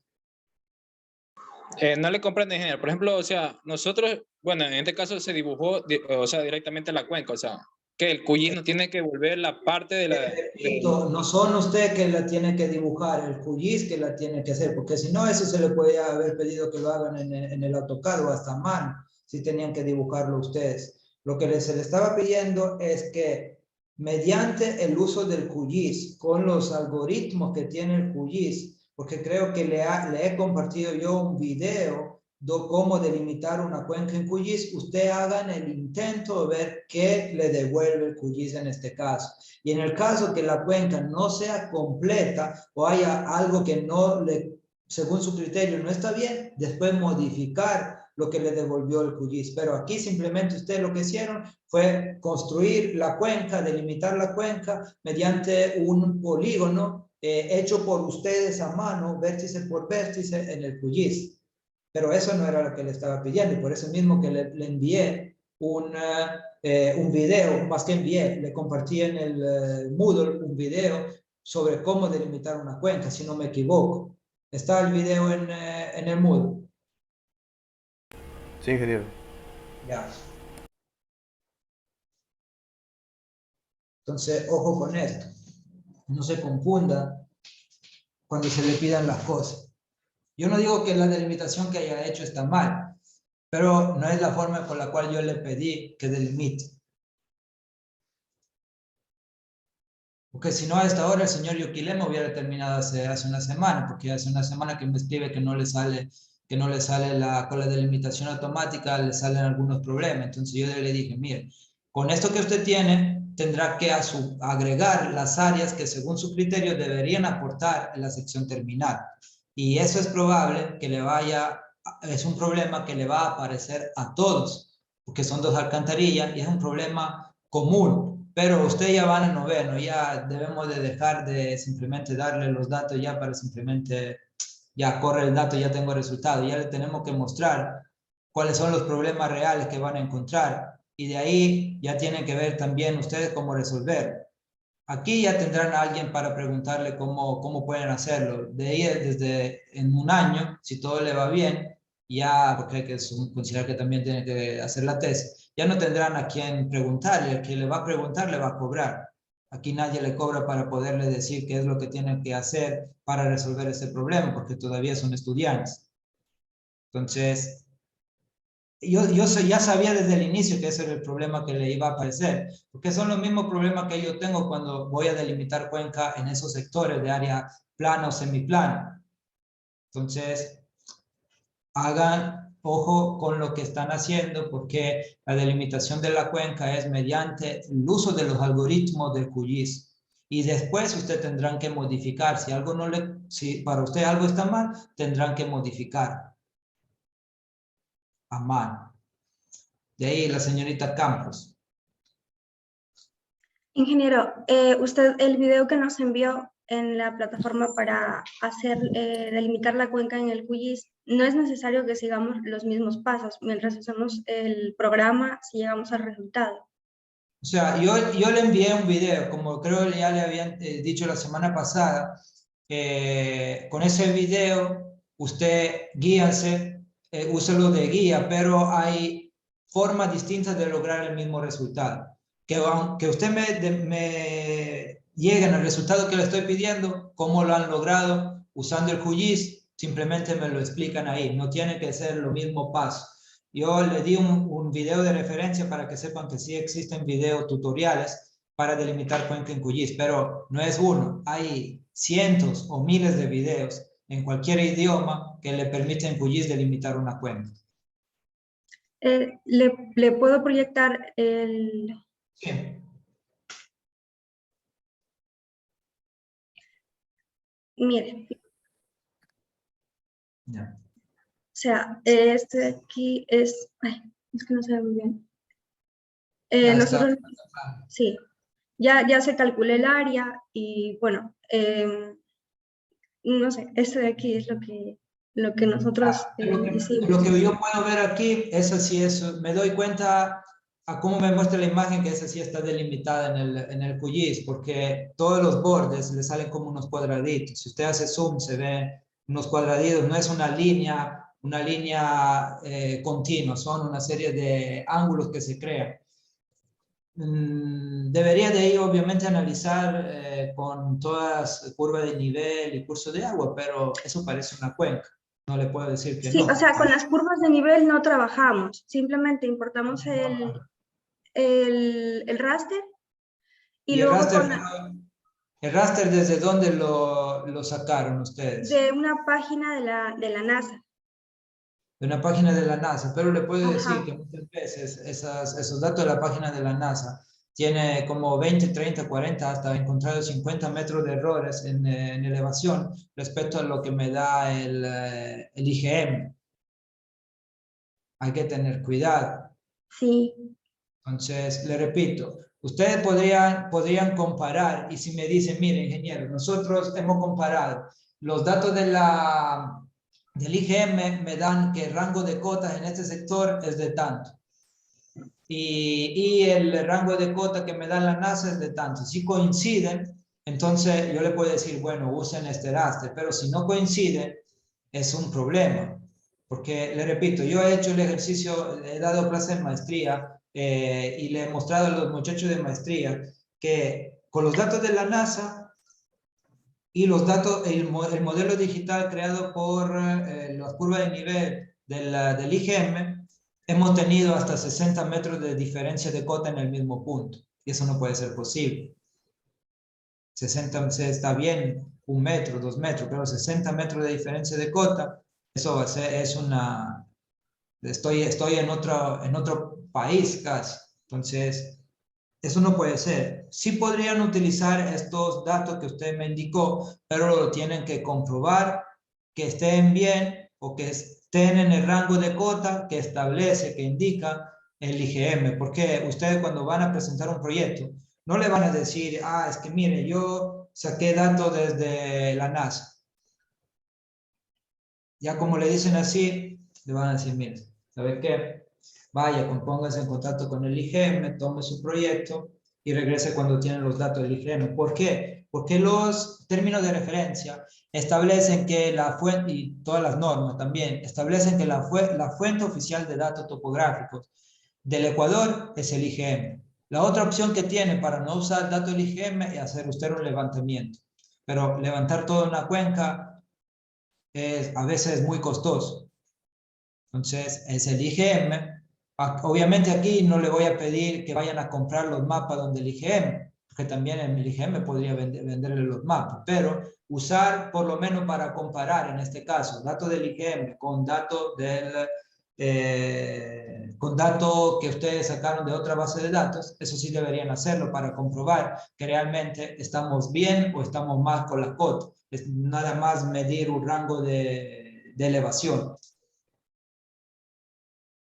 De ahí el proceso que he visto ahí parece que está hecho bien en el QGIS, pero le repito, la base inicial debe por lo menos ser comprobada para que pueda ser utilizada, porque no sabemos realmente si esto coincide con lo que da el IGM. Por ejemplo, indíquenme una cota que le sale en esa... comparto otra vez pantalla. Sí, ya le voy a mostrar. Antes, ahí el señor Landívar me estaba preguntando si le puedo mostrar cómo convertir curva de nivel a raster. Termino con las preguntas y de ahí le muestro, si no termino la clase antes. A ver. Ríos, no. Quisiera ver la capa del modelo digital de terreno, lo que usted bajó desde el IGM. Disculpe, la NASA. ¿Cuál es? O sea, aquí donde leo Ríos 5000, ¿qué es? Es este de aquí, el de que dice Ecuador de... Ecuador DEM, ya, deje ahí. Ecuador DEM. Es que ahí el tema, vamos a ver si aquí puede hacer una cosa. Voy a solicitarle el control remoto para tratar de hacerlo yo lo más rápido posible. No sé si ya le llegó. Sí. A ver, usted me dice que esto de aquí, nosotros tenemos toda la información referente a la cuenca. Vamos a acercarnos en este punto y vamos a leer, si es que nos da, las cotas en cualquier punto aquí de la cuenca. Vamos a ver aquí.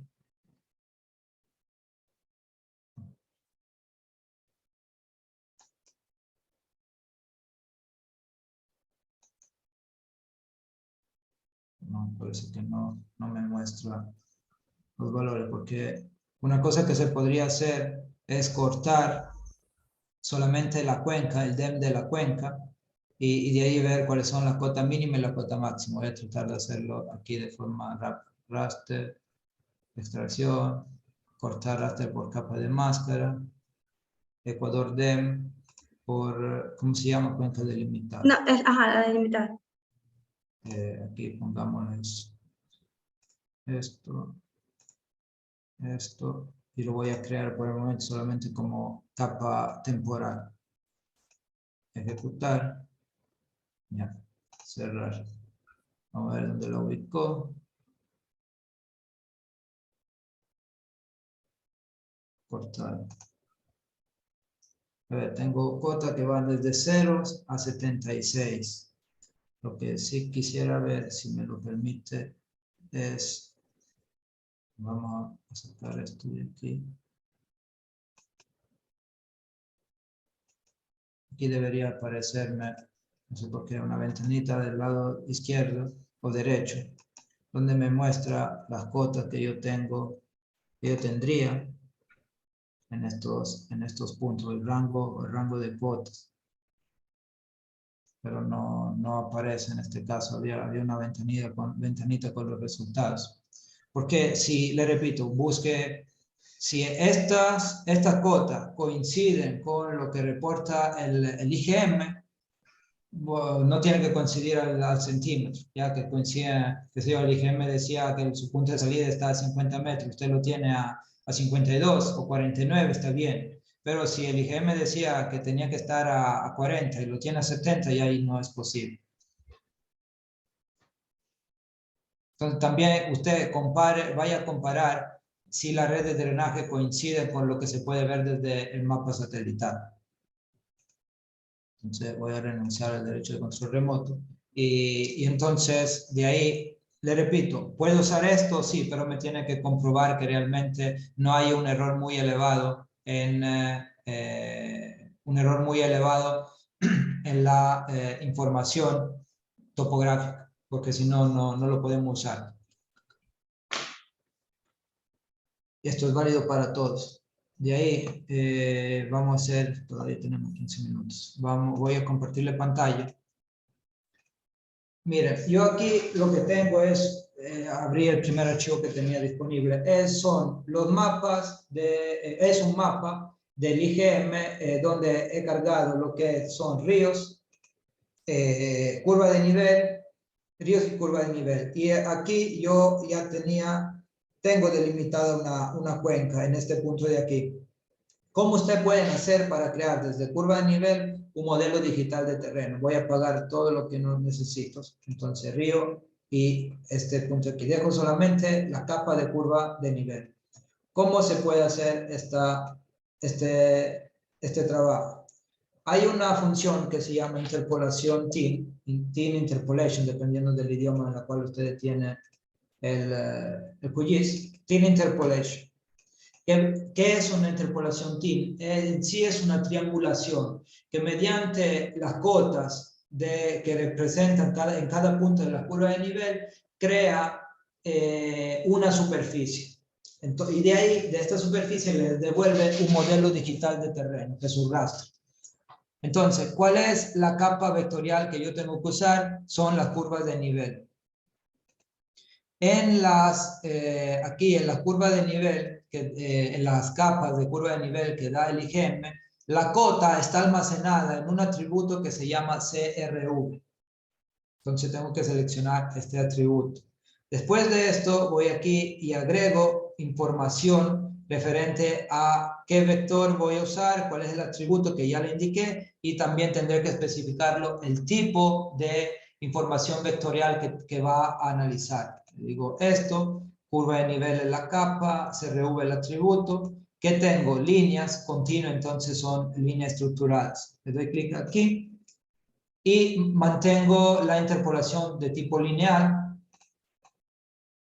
La extensión, donde tendrá que hacer el análisis, le digo de hacerlo en calcularlo desde la capa y selecciona la misma capa de curva de nivel, entonces lo hará en todo ese rectángulo donde está la curva de nivel. Y aquí tendré que especificarle cuáles son las dimensiones del píxel o en sí la dimensión del cuadrado que conforma el raster. El raster está formado por tantos cuadrados pequeños, tantos píxeles, que de ahí almacenan el valor de cota. Entonces le voy a decir aquí, por ejemplo, cada 5 metros, cada 10 centímetros me va a generar un archivo muy pesado. Y después lo voy a guardar en mi computadora si quiero, o simplemente lo guardo como archivo temporal. Le recomiendo guardarlo. Van aquí, Save to File, le dan un nombre y le dice dónde guardarlo. Le dan clic en correr, esperan el tiempo necesario para que se cree, para que el algoritmo termine, y después puede ser de segundos o de minutos, dependiendo también de la extensión y de la capacidad de cálculo de su computador, le va a decir he finalizado. Y cuando realmente finalizó, se le carga esto aquí abajo, que es un modelo digital de terreno. Este modelo digital de terreno aquí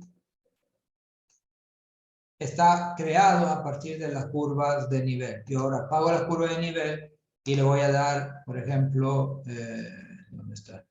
Le voy a dar colores que me indiquen más o menos cuáles son la zona alta y la zona baja. Entonces voy aquí, pseudo color, creo una rampa de color, selecciono desde el catálogo el CPT City, le doy OK y voy aquí donde dice topografía, clico aquí, OK, clasifico y aplico. Esto sería mi modelo digital de terreno.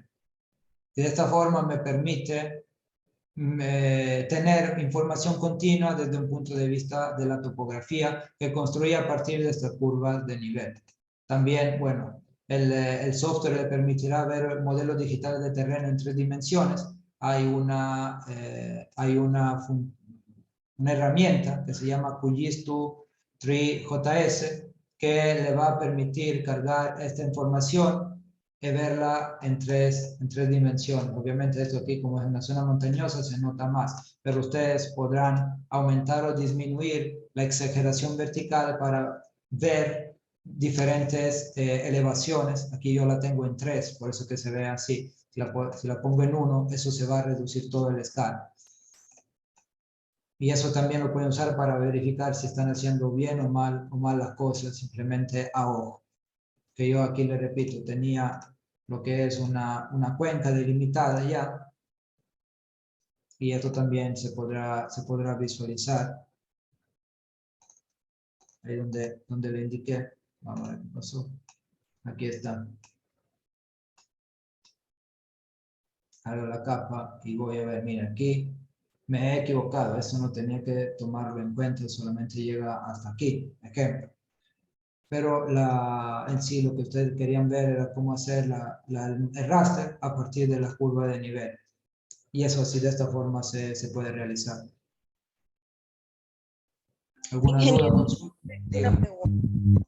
Usted, la capa que puso usted nos mostró ya con la capa separada en río, curva de nivel y cuenca en su caso.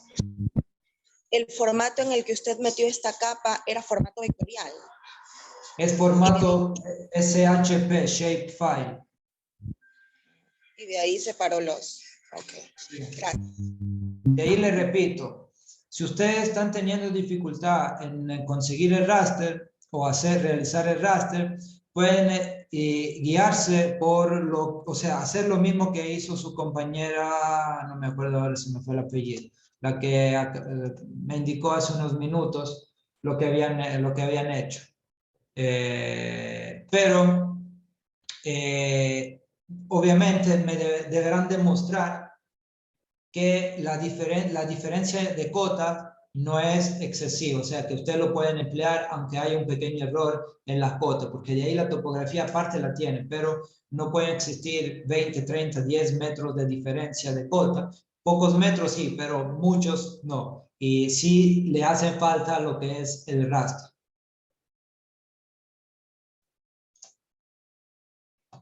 A ver, señor Yukilema tiene la mano levantada.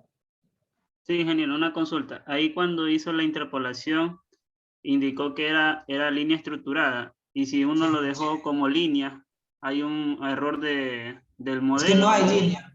Usted tiene puntos, línea estructurada o línea de ruptura. No hay línea solamente.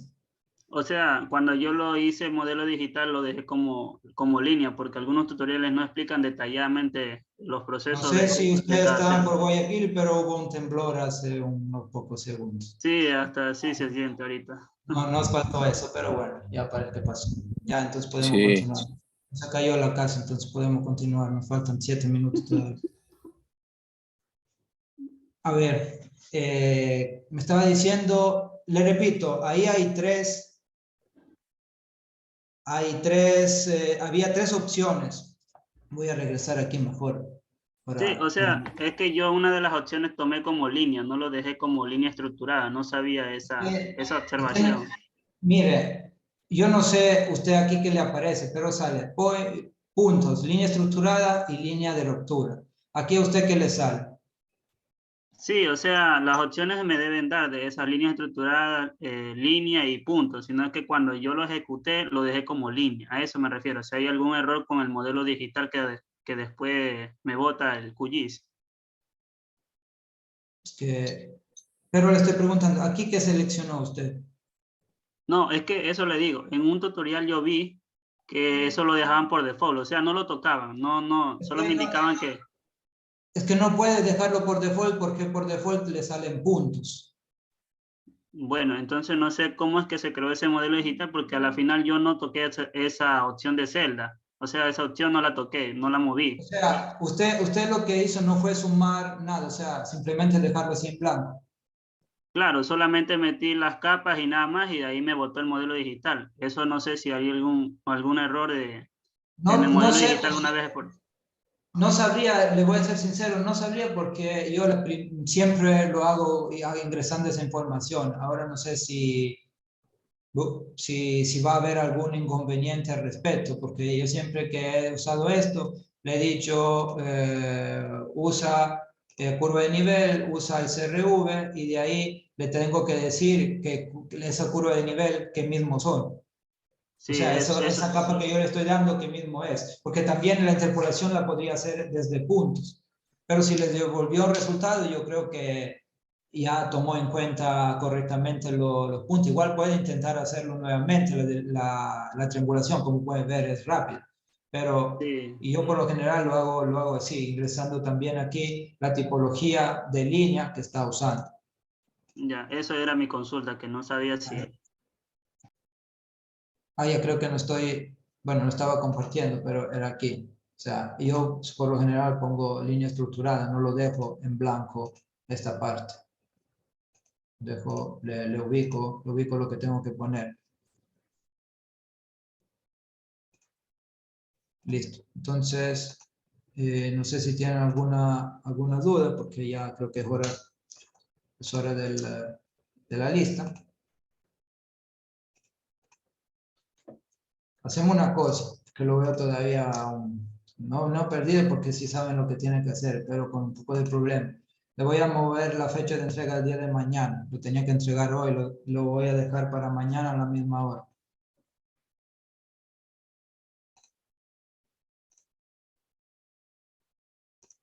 Así mañana le voy a dar la otra avance. Azuero, Presente, ingeniero. Majaña, Presente. Valareso, Presente. Bermeo. Ingeniero, el compañero Bermeo tuvo un problema y tuvo que salir. Listo. Él fue el que presentó la... Escribió en el chat. Burbano, gracias. Campos, Presente. Cedillo, Presente, ingeniero. Chica, Presente, ingeniero. Choes, Presente. Dado Galde, Presente. Dado Yagual, Presente. Díaz, Presente, ingeniero. Díaz. Rosa, Presente, ingeniero, buenos días. Gamboa, está en la sala de espera. Gastesi, Presente, ingeniero. Gómez Ceballos, Presente. Gómez Olea, Presente, ingeniero. Gómez Valareso, Presente, ingeniero. Guamán, Presente. Ibarra, Presente, ingeniero. Buenos días.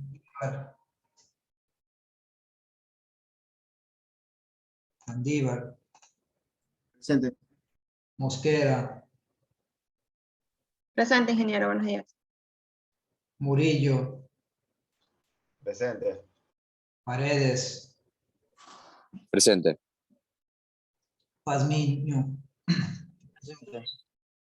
Peña, Quinto, Aquí, ingeniero. Presente. Regalado,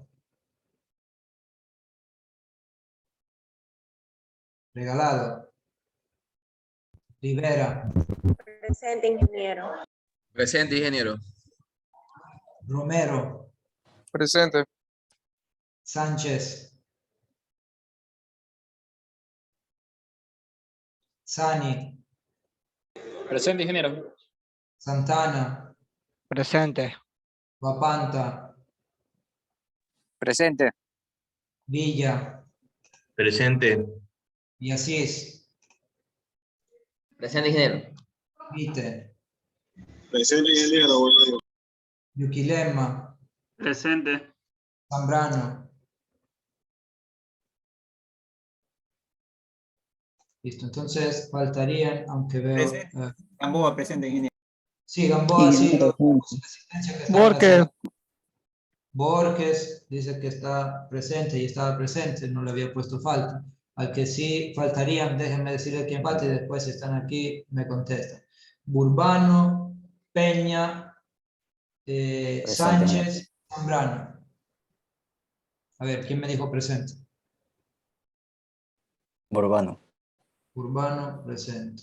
Listo, entonces falta Peña, Sánchez está presente, entonces Peña y Zambrano. Bueno, voy a proceder con registrar esa asistencia, ya son las 9. Nos dejamos aquí porque igual no tenemos más tiempo y nos vemos mañana a la misma hora para continuar con los temas de clase. Acuérdense, le di un día más para la tarea y si tienen dudas el día de mañana vamos a ver qué dudas tienen para ya poder completar este segundo avance y enviarle el tercero. Que tenga un buen día y hasta mañana. Gracias, ingeniero. Gracias, ingeniero. Hasta mañana.